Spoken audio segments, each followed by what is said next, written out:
are with Bryan. We just went through the process for how to fill in a hole and do a proper weld with the TIG process. You can't even see it. Can't even see it. Oops, that was awesome. Lost the plug. Now he's going to show the process. Don't hit your head. Now he's going to show the process for MIG, doing the same procedures, but there's going to be some points in here that Bryan's going to talk about. Makes it a little bit different. Bryan? For me, it's a lot harder. Okay. I'm like, oh, I really have to do MIG sheet metal. So spoiled. Do I really? But you know, it's a good gateway drug, so it's a nice start. So we're using 18 gauge steel again. We're gonna go ahead and clamp it in. We got a super nice fit. Can't get much better than that. And one of the reasons we had such good results here is that our metal, we cleaned it. We had a great fit. So, about to shock myself. Don't do that. All right, now MIG is wire feed, metal inert gas. So you've got a argon CO2 mix inside the bottle. So there's a cover gas going in. And typically I would not do that, but I didn't have my pliers. So here we go. Now, first thing, let's just get her tacked up. And again, I'm trying to make this nice and flush. So I'm gonna look for places on the panel that are flush. And I can tell I need some more heat. Hopefully, I've only got it set on 110. So my hope is that, and I got kind of a sketchy extension cord over there. I hear the gas. Level gas seems okay. Again, you know, I don't do a lot of butt welding and sheet metal or MIG anymore, but I can tell you favor the TIG. I picked up on that. Yeah, little. And we're going to be looking for penetration, which we don't have yet. So let's see if we got another spot that's good. Looks like that. Whoop, that wasn't. And you notice he's not just going and welding all the way around at one time, because the metal will heat and warp up just a little bit, right, Bryan? I mean, at the end of the day, like the big thing for me, just to, you know, impress on people over and over again, is that welding is going to shrink. Right. And so wherever you weld, you got to assume it's going to be shrinking. And how you deal with that is what matters. Exactly. Worrying about it, trying to act like it's not there, you know, bracing the thing. At the end of the day, it shrinks, stretch it back out. Yep. It shrinks, stretch it back out. All right, I'm gonna knock these down.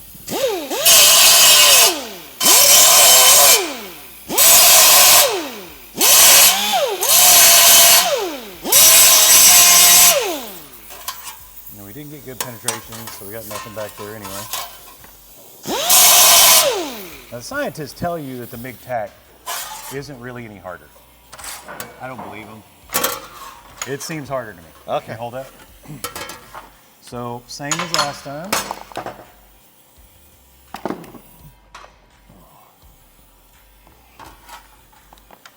It won't be very long. It should be all right.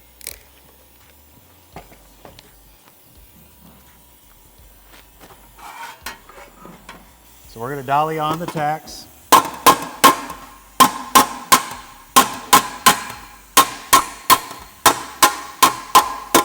Got to get these two together.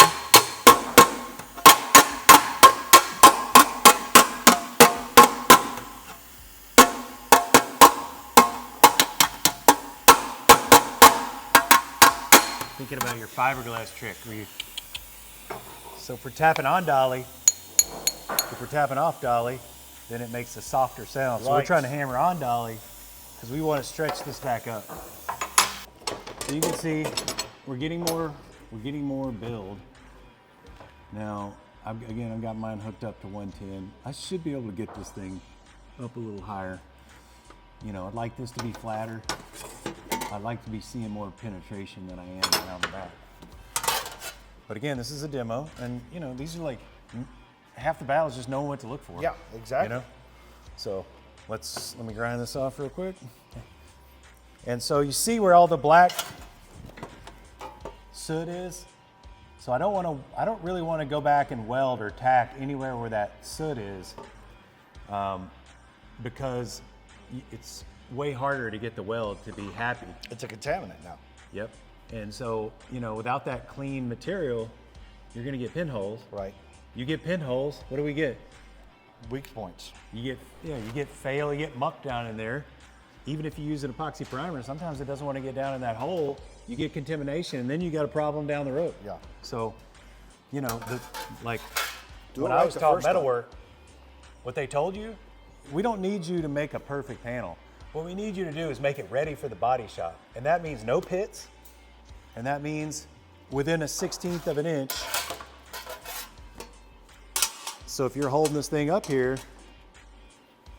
now you notice our distortion compared to TIG's a lot less because I didn't solid weld it. Right. Because if you solid weld this thing with a MIG, it's going to be a big pile of dog excrement. I've had friends that have done welding for me to come in and do the body work behind them, and yeah, that's exactly what it was. You can do it with MIG, it's just a lot more painful.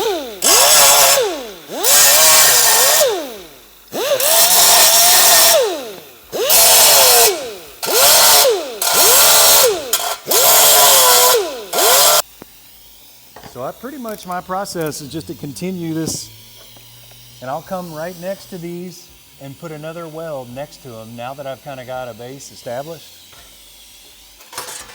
Now it wouldn't be a bad idea just for training. We see it's a little low, not a lot. So let's hammer and dolly it because again, people go in and they shrink it when they tack and then they keep welding it and it just shrinks more. So like now that you've got the thing where you can dolly it, the more in control you can keep this thing and keep it up, Exactly. the better off it's gonna be. So keeping it in control is everything. Okay, I'm trying to hit my dolly here.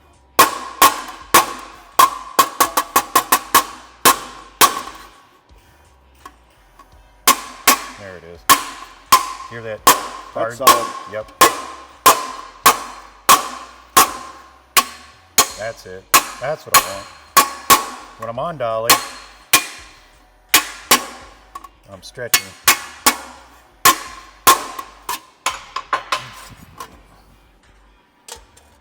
And that's better.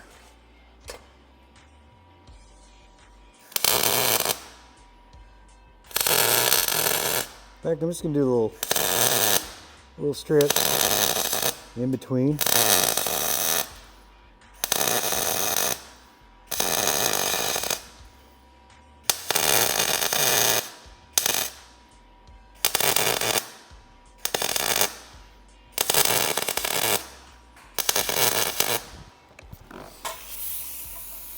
Missed the spot. The point of all this is a quality weld helps quality bodywork. That's like walking through the grits. We haven't talked about that very much, but you don't go from 36 grit for something to 180. You go 36 to a softer grit to a softer grit till you finally get up to 180. You don't necessarily have to go every grit to get up to 180, but that big jump can actually come back in and show up later on down the road. Oh, yeah. Kind of like this. Doing a big jump in the welding process is going to show back up on the bodywork side of it. So again, that's kind of how we got to know each other a little bit in terms of talking about something like this at the SEMA show, but this helps to explain proper welds, means way better bodywork. Absolutely. I think I have one more. Yeah, that's all right. We'll know when we grind it if we miss the spot.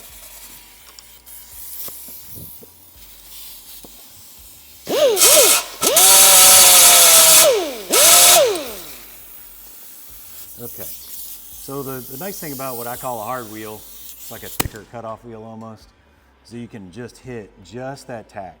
You're staying off the parent metal. This stuff's not very thick. 16th of an inch, 18 gauge, you know, and that's pretty thick in the body world. It is. Old It hot is. rods, those new cars, man.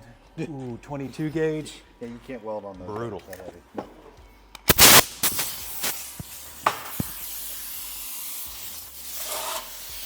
Trying to spray you guys.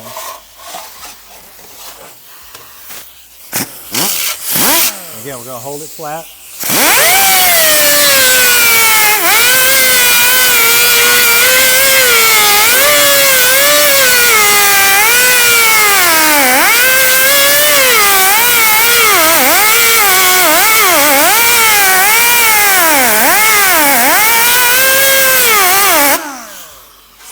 lots of pressure. There we go. Now I got a happy dot. It'll get hard to get somebody one up like this, so I'm gonna trade. So I'm gonna hit up with my dolly and tap down over here.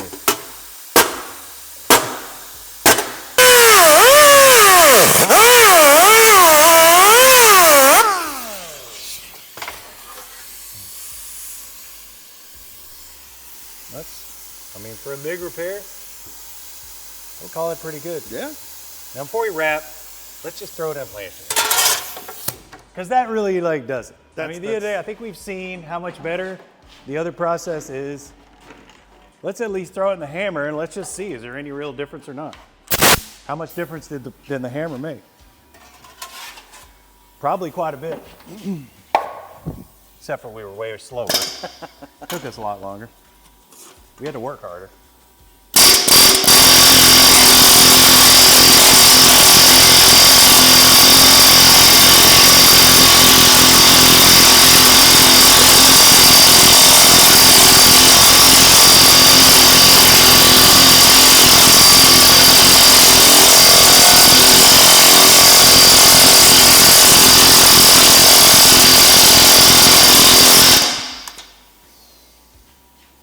And one more quickie grind, and we're cooking.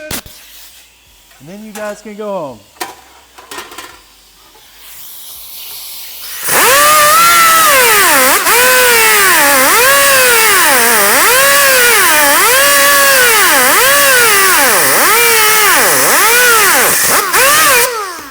Really don't want to grind any more than that. You're going to take too much metal away.